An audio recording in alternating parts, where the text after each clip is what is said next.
billahi minasyaitonir rajim. Bismillahirrahmanirrahim. Ya ayyatuhan nafsul mutmainnah, irji'i ila rabbiki radiyatan mardiyah, fadkhuli fi ibadi wadkhuli jannati al-ayah. Wa kama qala nabiyyuna Muhammad ibn Abdullah, man salaka tariqan yaltamisu fihi ilman sahalallahu bihi tariqan ilal jannah. Al-hadis sadaqallahul azim.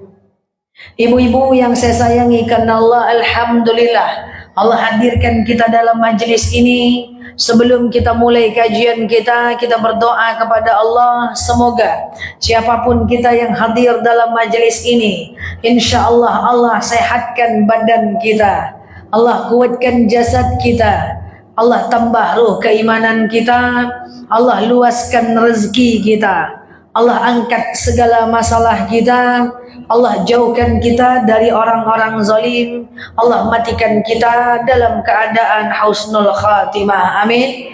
Allahumma amin. Ibu-ibu semua sehat? Alhamdulillah. Baik ibu-ibu yang saya sayangi karena Allah, hari ini sebelumnya innallaha wa malaikatahu yusalluna 'alan nabi ya ayyuhalladzina amanu sallu 'alaihi wa sallimu taslima. Salawat salam kepada baginda sekali lagi. Allahumma salli ala Muhammad wa ala ali Muhammad. Ibu-ibu, sore hari yang berbahagia ini insyaallah kita akan membahas tentang al-ahkamul khamsah beserta contohnya. Apa itu al-ahkamul khamsah? Pernah dengar? Nggak, ceramah aja lah saja. Ahkamul khamsah itu adalah 5 hukum Islam. Nanti saya mau fokus banyak-banyakkan membahas tentang yang makruh. Karena di antara 5 hukum Islam, ini yang paling banyak nih yang makruh. Yang saya masih nengok masyarakat banyak melakukan yang makruh ini. Saya akan contohkan, kita akan kasih pengertian dan contohkan. Tapi tolong yang makruh ini baik dalam ibadah maupun dalam sehari-hari kita tinggalkan. Setuju? Kita bahas ya, tapi diingat yang ada tulisan dicatat karena banyak sekali hal makruh yang mesti kita tinggalkan. Tak boleh dikerjakan. Karena orang beriman dia jangan kerjakan yang makruh. Kita mulai? Oke, definisinya aja ya. Sekarang kita mulai dari definisinya dulu. Yang pertama adalah wajib. Wajib itu dikerjakan dapat pahala, ditinggalkan dosa. Clear? Yang kedua adalah haram, dikerjakan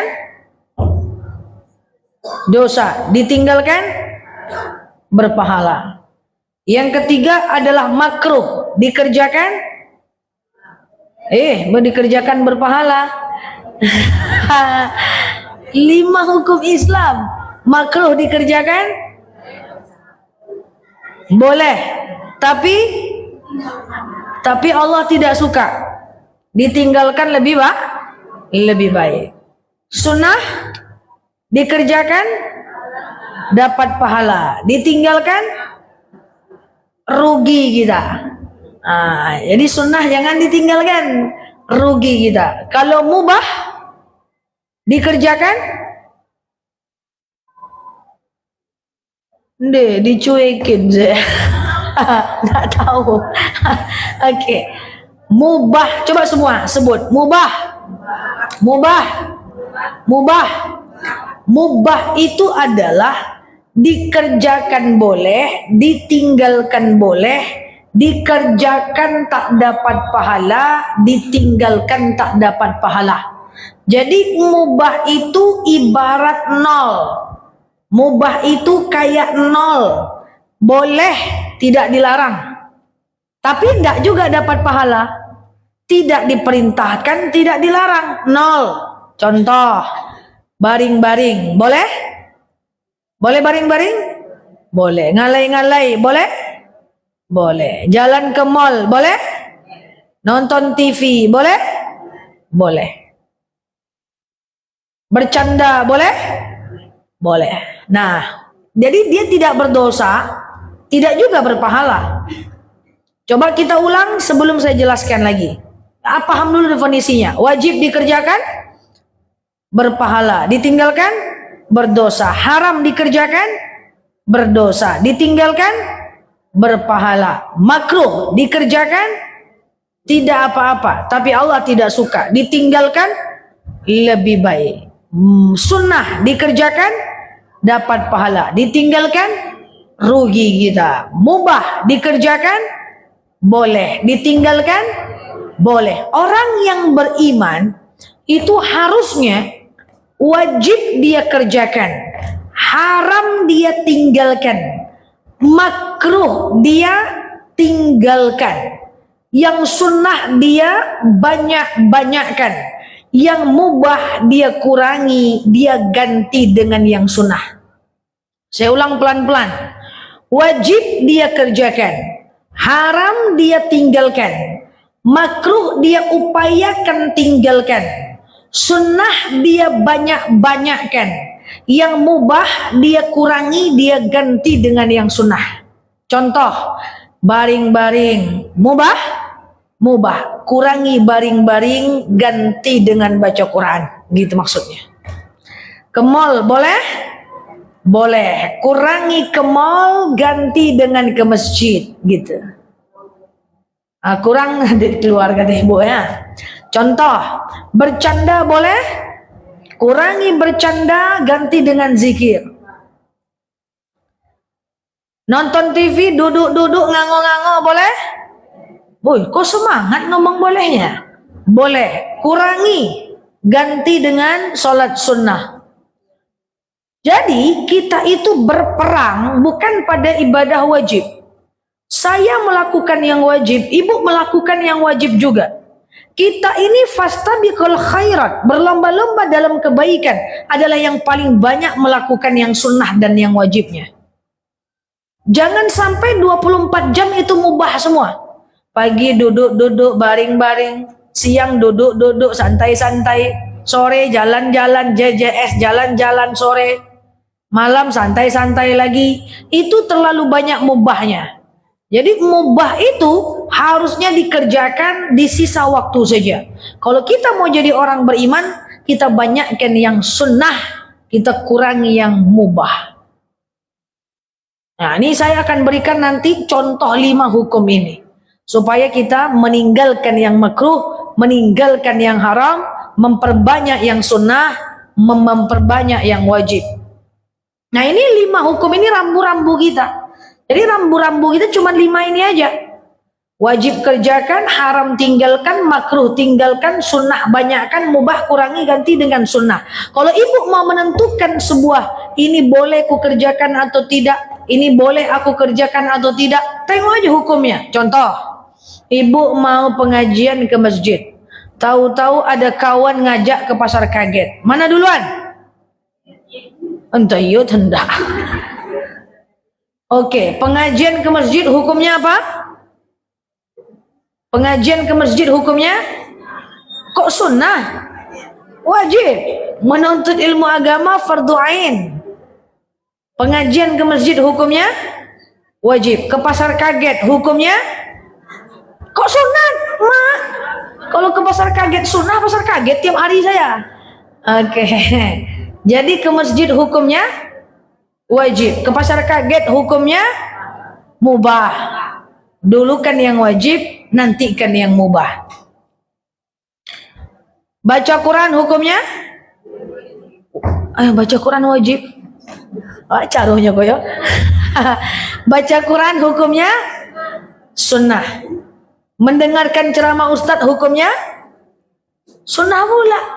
Mendengarkan ceramah ustadz hukumnya wajib. Baca Quran hukumnya sunnah. Mendengarkan ceramah ustadz hukumnya wajib. Jadi boleh nggak baca Quran saat ustadz ceramah? Jangan. Baca Quran sunnah, mendengarkan ceramah ustadz wajib. Tidur hukumnya? Tidur mubah. Dengarkan ceramah ustadz hukumnya wajib. Jadi boleh tidur kalau ustadz ceramah? Enggak. Terus kalau orang tuh tidur? Nggak apa-apa. Jadi tidur tekah betanggang habis masak ikan ya. Oke, baik. Itu cuma ini aja. Tapi itulah yang dimaksud gitu ya. Baca Quran hukumnya tadi apa? Sunnah. Terus jawab azan hukumnya wajib. Jadi kalau terdengar azan boleh baca Quran? Tidak. Tutup Qurannya, jawab azan. Karena jawab azan hukumnya wajib. Paham? Nah, insya Allah harus tahu hukumnya. Oke? Nah, kalau wajib dengan wajib berbenturan, pilih wajib kepada Allah. Contoh, nutup aurat hukumnya wajib. Lalu kemudian mematuhi perintah suami hukumnya wajib. Tapi suami suruh buka aurat, jadinya alah, diputar sedikit contohnya pening kepala. Coba, nutup aurat hukumnya wajib. Mentaati suami hukumnya wajib. Tahu-tahu suaminya menyuruh buka jilbab. Buka jilbab di luar rumah. Ikuti atau enggak? Ikuti atau enggak? Enggak bisa. Karena la ta'ah indal ma'asi, tak boleh taat dalam kemaksiatan. Oke? Nah, ini hukum Islam harus paham kita. Yuk saya berikan beberapa contohnya supaya yang wajib kita kerjakan. Apa contoh hukum yang wajib? Nanti saya mau fokus ke yang makruh ya. Makruh ini paling penting untuk saya jelaskan karena banyak orang tak paham. Oke, pertama yang wajib. Apa yang wajib? Yang wajib itu cuma sedikit aja, Bu. Salat wajib. Berapa kali sehari semalam? 5. Puasa Ramadan. Kemudian zakat. Zakat wajib? Berapa persen? 2,5%. Kemudian yang wajib lagi adalah nazar. Wajib lagi bakti kepada orang tua. Wajib lagi adalah menafkahi istri, lahir batin. Harus lahir batin. Tidak bisa lahir aja batin enggak. Nggak bisa batin aja lahir enggak. Apa maksud nafkah lahir batin? Lahir adalah sandang, pangan, papan, makanan, tempat tinggal yang layak, kemudian tempat pakaian yang layak. Batin adalah perlindungan, kasih sayang, rasa aman. Jadi suami menafkahi istri hukumnya fardu ain.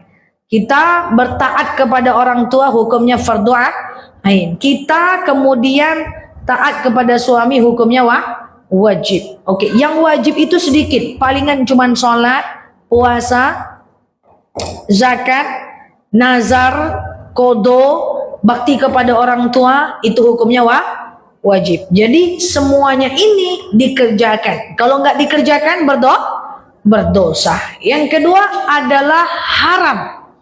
Haram ini mutlak ditinggalkan. Apa contoh yang haram? Perbuatan banyak haram. Contoh, misalnya haram hukumnya riba. Gak usah ditanya lagi. Kalau terdesak gimana ustazah? Gak ada, tetap haram. Terdesak, kan? Haram hukumnya mencuri. Haram hukumnya menipu. Haram hukumnya makan makanan yang haram. Ustazah, kalau di hutan saya terdesak makan makanan haram gimana? Kalau tidak mati kita dibuatnya jangan makan makanan haram walaupun di hutan. Coba tengok daun dulu yang halal. Coba tengok dulu kayu yang halal. Coba tengok dulu ranting yang halal. Setelah habis yang halal baru boleh makan yang haram. Paham ya? Hah? Gimana? Haram. Boleh, harusnya kita sedekahkan. Yang haram itu tinggalkan. Haram hukumnya kita tidak boleh membuka aurat keluar rumah. Haram hukumnya berdusta. Nah, yang haram ini kita tinggalkan. Tak boleh kita kerjakan walaupun sedikit. Berbohong tidak boleh. Haram. Walaupun cuma sedikit saja. Walaupun niatnya untuk kebaikan nggak boleh. Bohong itu hanya boleh dalam 3 hal saja.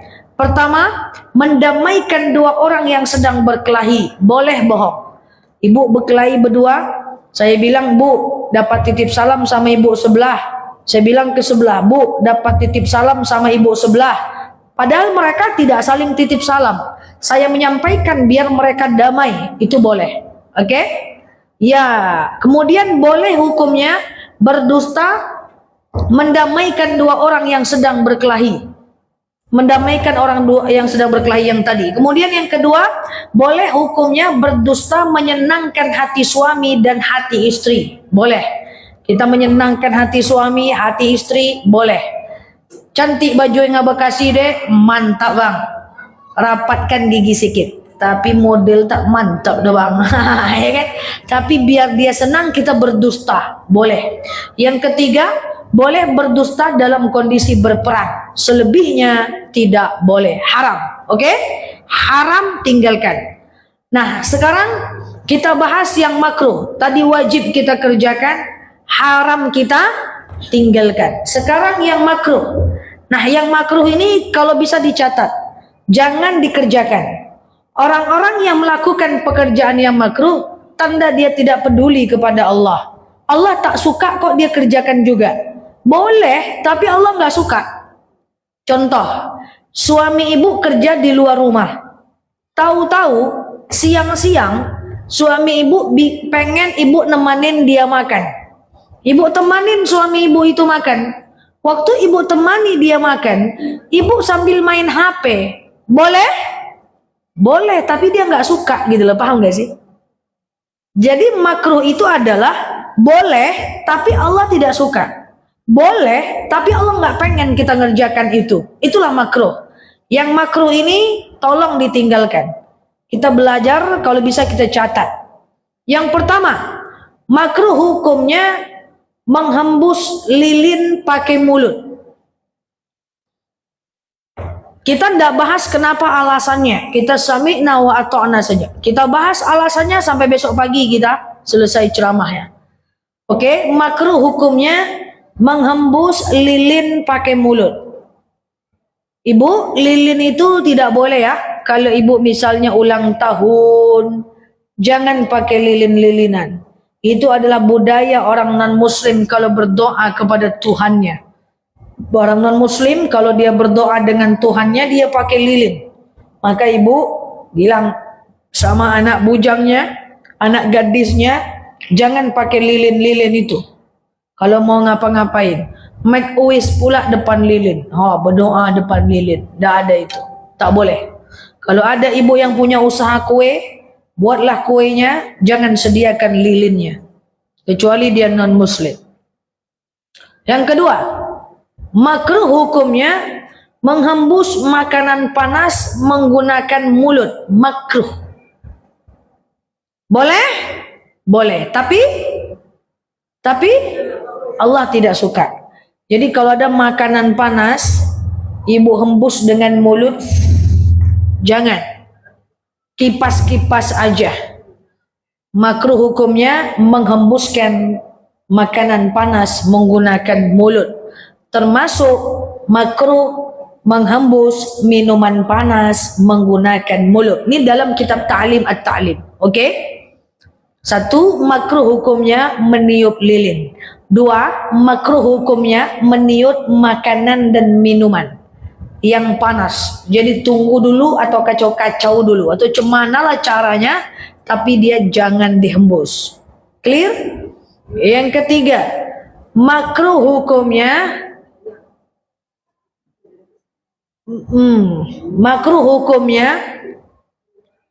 minum terus kumur-kumur di dalam, terus menelannya, itu makruh. Maksudnya paham nih? Kita minum kumur-kumur telan, itu makruh. Jadi kalau mau kumur-kumur buang, kalau mau minum aja. Nggak boleh kumur-kumur. Makruh, boleh sih tapi Allah nggak suka. Yang keempat, makruh hukumnya meminum air lebih dari 3 tegukan. Jadi minum air itu kayak gini caranya. Bismillahirrahmanirrahim. Minum maksimal 3 tegukan. Gelek, lepaskan. Alhamdulillahirabbil alamin. Baca lagi. Bismillahirrahmanirrahim. Minum, gelek, lepaskan. Alhamdulillahirabbil alamin. Sahabat nanya kepada Rasulullah, "Ya Rasul, Kayak mana kalau aku haus? Boleh kau minum banyak, tapi jangan bernapas dalam bejana. Jadi 3 kali itu dah cukup banyak. Ya, bismillahirrahmanirrahim. Minum, banyakkan aja airnya, gelek, lepas. Alhamdulillahirabbil alamin. Jadi tidak boleh bismillahirrahmanirrahim. Gelek 4, 5, 6, 7 makruh. Oke? Kemudian yang entah keberapa lagi, saya tak tahu pula. Makruh hukumnya makan bercepak. Pernah suatu ketika Rasulullah Shallallahu Alaihi Wasallam makan bercepak, tapi ada sebab sejarahnya. Ketika Rasulullah hijrah dari kota Mekah ke kota Madinah, banyak orang yang ingin mengundang Rasulullah makan, tapi Rasul pilih orang yang paling miskin di antara mereka. Rasul makan di rumahnya, ditengoklah oleh Rasulullah, lampunya tidak ada, lampu rumahnya tak ada. Rasulullah itu kalau diundang makan dia pilih orang yang paling miskin. Kalau kita pokoknya gitulah. Nah, yang paling miskin. Saking miskinnya, lampu pun tak ada. Tapi Rasulullah ingin menunjukkan bahwa makannya enak. Maka saat itu Rasulullah bercepak. Apa tujuannya? Biar orang itu tahu bahwa Rasulullah makannya enak. Tapi setelah itu Rasulullah tidak bercepak lagi. Oke? Jadi kalau makan, tutup bibir, kunyah di dalam. Tidak boleh ibu bercepak, jadi tutup bibirnya, kunyah di dalam. La yukallifullah nafsan illa wus'aha. Tak mungkin larangan itu kita tak bisa tinggalkan. Coba dulu. Oke? Makruh hukumnya makan atau minum di gelas atau piring yang sudah sompel. Bahasa lain sompel apa? Sumbing. Kalau ibu ketemu gelas atau piring yang sudah sompel, sumbing, jangan pakai lagi. Aisyah pernah melakukan itu, lalu Rasulullah mengatakan, jangan ibu ketemu gelas atau piring yang sudah sompel, sumbing, jangan pakai lagi. Aisyah pernah melakukan itu, lalu Rasulullah mengatakan, jangan seperti itu Aisyah, Allah tak suka itu. Ini ndak mas, iya aja pakai gelas, udah tanggal-tanggal tangkainya pakai juga masih. Yang cantik-cantik ditaruh simpan, yang jelek-jelek dipakai. Nanti sempat-sempatnya bilang barang di rumah udah habis, padahal banyak. Jadi buang saja. Makanya di Arab itu penduduk asli Arab itu yang asli, maka mereka banyak sekali makan di atas plastik saja, atau pakai piring yang plastik biar tidak sompel dan tidak sumbing. Kalau sudah sumbing dia, sompel dia, makruh. Ya, apalah namanya sompel, tak bisa. Oke? Nanti silahkan pulang ke rumah, ambil piring sompel, buang.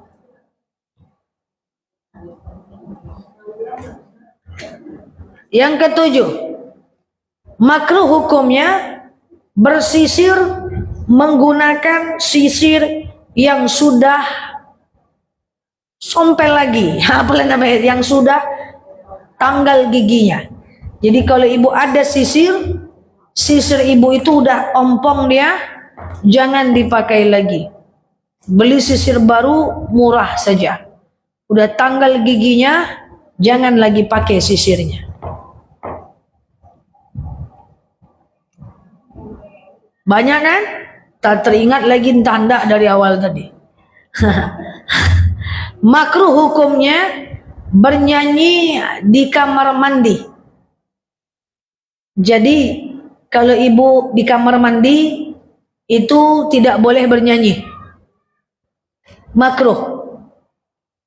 Dan termasuk makruh berlama-lama di kamar mandi. Jadi ibu ke kamar mandi bawa handphone, bawa musik, di kamar mandi lama, bawa handphone, bergosip pula. Nah itu adalah makruh. Karena kamar mandi itu disukai oleh syaitan. Ada beberapa tempat yang ibu itu tidak boleh lama-lama. Satu, di pasar. kecuali ibu penjualnya, itu tempat disukai setan. Yang kedua di mall, tempat perbelanjaan, kecuali ibu penjualnya, itu disukai setan. Yang ketiga kamar mandi dan toilet, itu disukai setan. Maka jangan lama-lama, nanti berkawan pula sama si setan itu. Oke? Makruh hukumnya banyak kan? Banyak nih yang makruh kita lakukan sehari-hari, yaitu makruh hukumnya memulai tidur dengan telungkup dan telentang. Jadi usahakan mulai tidur itu menghadap ke kanan dan upayakan kanan itu kiblat. Jadi saya ambil sebuah contoh. Katakan ini adalah air mineral, ini adalah saya lagi tidur pura-puranya. Maka kiblatnya adalah di belakang saya. Maka ibu tidur miring ke kanan. Jadi dada dan kepalanya itu menghadap kiblat. Jadi kalau kiblatnya di sana, di mana kepala ibu? Di sini, ngadap ke sini. Memulai tidur itu dengan baring miring ke kanan. Tapi awalnya aja. Jangan sampai pagi kanan terus, setruk pula nanti. Ya. Nah, kemudian kalau seandainya memulai tidur dengan telungkup dan telentang makruh, jangan. Tapi nanti kalau udah mulai tidur ngadap ke kanan, setelah itu ibu ngapa-ngapain gak ada masalah. Mulainya aja kanan ya. Cari arah kiblatnya atau pindahkan bantalnya ya. Makruh hukumnya adalah tidur habis subuh dan habis asar. Jadi gimana pun ceritanya, jangan tidur habis subuh. Wa yamhaqullah rizqa. Allah akan mengangkat keberkahan rezeki kalau kita tidur habis subuh dan habis asar. Jadi kalau mau tidur habis subuh, lewatkan dulu waktu subuh. Kalau mau tidur habis asar, lewatkan dulu waktu maghrib. Tidur habis subuh, habis asar makruh. Kalau lagi bulan puasa, banyak orang saya pulang kultum, semua lampu di Pekanbaru mati. Di mana ternyata orangnya tidur sudah. Ya, maka harusnya dia tahan tidurnya nanti sampai dia bisa lewat syuruk, baru dia tidur habis subuh, habis asar. Clear? Selanjutnya, makruh hukumnya menguap. Jadi kalau ibu menguap, tahan. Apalagi dalam sholat. Dalam sholat itu menguap, tahan. Rasulullah SAW kalau dalam sholat dia terkantuk, ya beliau terkantuk dan beliau menguap, beliau tahan sampai merah mukanya. Kalau kita menguap, kita buang, merah juga muka kita. Hati-hati kalau suka duduk dengan orang yang suka nguap. Nguap itu menular. Ada beberapa hal yang menular. Pertama ngantuk, kedua nguap, ketiga ketawa, keempat nangis. Itu nular itu. Ngantuk orang ngantuk juga kita. Nguap orang tengoklah, bentar lagi kita juga nguap. Nangis itu juga menular. Ada teman kita nangis, apa kata kita? Ngapa kau nangis? Nanti nangis juga aku, kata dia. Padahal dia nggak tahu masalahnya. Dia bisa ikutan nangis. Ketawa juga. Ketawa orang, ketawa kita. Yang diketawakan orang kita. Tak tahu pasal, ketawa aja. Karena ketawa itu juga menular. Nah, jadi ibu-ibu yang saya sayangi karena Allah, menguap itu makruh. Oke? Kemudian makruh hukumnya makan minum sambil berdiri. Ibu kalau pergi pesta, yang pestanya itu disuruh kita untuk berdiri atau gaya-gaya ala-ala orang-orang luar negeri itu, maka ibu saya sarankan tetap duduk. Karena ibu coba makan cari tempat duduk. Kalau nggak ada tempat duduk, tunggu orang yang duduk itu. Kalau nggak ada orang yang duduk itu, ibu ambil sendal, ibu pergi ke pojok, ibu duduk, lalu kemudian ibu makan. Setengah duduk pun nggak ada masalah. Orang nengok-nengok malu ustazah. Orang nengok-nengok nggak usah malu. Kita makan duduk bukan karena kita tak berharga. kita makan duduk karena kita lebih tahu. Ya, kalau beli minuman di minimarket, jangan minum sambil jalan, duduk walaupun setengah duduk minum, karena Allah tak suka orang makan sambil jalan sambil lari. Ibu-ibu mulai latih cucunya. Banyak cucu itu sambil dia bermain, sambil kita suapkan makan, sambil dia main sepeda, supaya dia mau makan kita kejar-kejar dia. Nanti suatu ketika dia udah besar, kita bilang sama dia, "Bu, silahkan makan bu, dalam nak ayo duduk makan." Apa kata dia? "Mak ni lebay mah," kata dia. Kenapa? Karena dia udah terbiasa makan dalam kondisi berlari. Jadi yang makruh ini ditinggalkan, tak boleh. Oke? Ditinggalkan yang makruh-makruh. Makruh hukumnya sedikit lagi. Salat dalam kondisi menutup mata, menutup bibir. Jadi sholat itu buka mata, buka bibir. Tutup mata, tutup bibir makruh. Ustazah, masa iya? Sah nggak sholat kami? Sah, tapi makruh. Kenapa kita harus buka bibir dalam sholat? Supaya lidah kita mengontrol bacaan kita. Karena kalau kita tutup mata, tutup bibir, bacaan Al-Fatihah kita akan kecepatan, terlalu cepat. Buka mata, buka bibir. Salat itu buka mata, lihat ke tempat sujud. Kapan mata kita berpindah dari tempat sujud ke tempat yang lain? Hanya boleh satu kali pindah saat tasyahud. Asyhadu an la ilaha illallah wa asyhadu anna Muhammadar Rasulullah. Berpindahlah mata kita dari tempat sujud dengan menengok ujung jari kita, dan tak boleh lebih mata kita dari ujung jari, baru kita kembalikan lagi ke tempat sujud. Afdolnya sholat ngadap ke tempat sujud, buka mata, buka bibir. Jadi jangan sholat tutup mata, tutup pula bibir, tertidur nanti. Menguap dalam sholat makruh. Jadi tahan, jangan sampai kita menguap. Kalau menguap sah juga, cuman ya Allah tidak suka. Makruh hukumnya mengantuk dalam sholat.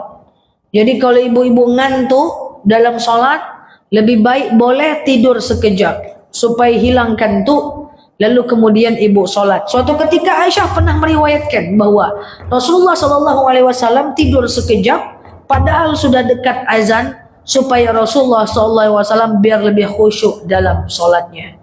Nah, ibu-ibu yang saya sayangi karena Allah, tinggalkan yang makruh ini. Karena kalau kita kerjakan, maka Allah tak suka. Apalagi yang dosa, seperti mubadzir. Innal mubadzirina kanu ikhwana syaitan. Mubazir itu kawan syaitan. Kalau mubazir, letaknya haram, bukan makruh. Makanya ibu-ibu, makanan tak habis, pakaian punya banyak tapi enggak ibu pakai, ya, tas punya banyak tak ibu pakai, mainan kerudung punya banyak tak ibu pakai, jilbab punya banyak tak ibu pakai, itu mubadzir. Kalau mubadzir haram, kawan syaitan. Masa cakep-cakep kawan syaitan? Maka pilihlah gaya less is more, sedikit lebih baik. Jangan terlalu banyak kali barang di rumah. Kalau bahasa Minangnya telaga-laga gitu dengan barang itu. Coba sedikitkan baju. Yang udah nggak kepakai kasih orang. Sedikitkan piring, sedikitkan saja. Karena semakin sedikit, semakin sedikit pertanggungjawaban kita. Nah, kalau mubadzir itu bukan makruh. Kalau mubadzir itu haram sudah. Kok menceringik-ceringik? Teringat baju banyak di rumah. Itu kalau baju banyak, mulai kumpulkan dengan ibu ketua. Bu, kami mau nyumbang baju khusus masjid, bu. Kumpulkan baju-baju yang tak terpakai itu. Kasih orang. Ya, kasih orang. Karena kalau tidak, nanti dia menjadi berdosa. Dia status haram. Oke. Ibu sayang. Mau sayang atau mau disentuh jilatan neraka? Oke. Lah. Oke. Itu bayang. Dah, dua lagi. Udahlah. Atau yang lama kasih orang. Atau tidak usah banyak-banyak beli baju juga lagi. Lebih baik ibu kumpulkan uang untuk dizakatkan dan banyak disedekahkan sebagian untuk keperluan kita. Oke? Saya kalau udah ngomong mubazir semua terdiam, nggak enak saya jadinya. Oke ya. Oke, wajib kerjakan, haram tinggalkan, makruh upayakan tinggalkan ya. Koleksi-koleksi boleh, koleksi tas, koleksi yang nggak kepakai itu nggak boleh. Itu mubazir, nggak boleh. Ya. Nah, kemudian nanti kapan-kapan kita bahas tentang mubazir. Nah, yang keempat, sunnah banyak-banyakkan. Apa itu sunnah? Sunnah itu termasuk sholat sunnah, puasa sunnah, baca Quran sunnah, zikir sunnah, sholawat sunnah, ya. Kemudian kalau kita baca bacaan iktikaf itu sunnah, puasa sunnah, sholat sunnah itu diperbanyak. Dan yang mubah apa tadi? Mubah itu contohnya adalah duduk-duduk, baring-baring, ya, kemudian santai-santai, duduk-duduk. Yang sunnah itu diganti, yang mubah itu diganti dengan yang sunnah. Kalau kita ini udah bisa jadi hamba Allah, wajib mampu kita kerjakan, haram mampu kita tinggalkan, makruh kita upayakan tinggalkan, sunnah kita banyak-banyakkan, yang mubah kita kurangi ganti dengan yang sunnah, maka insyaallah kita akan menjadi ahlul jannah. Amin Allahumma amin ya. Makruh tadi tinggalkan ya. Jangan nyanyi juga lagi di kamar mandi. Wallahu a'lam bishawab. Ala hazihi niyah. Al-Fatihah.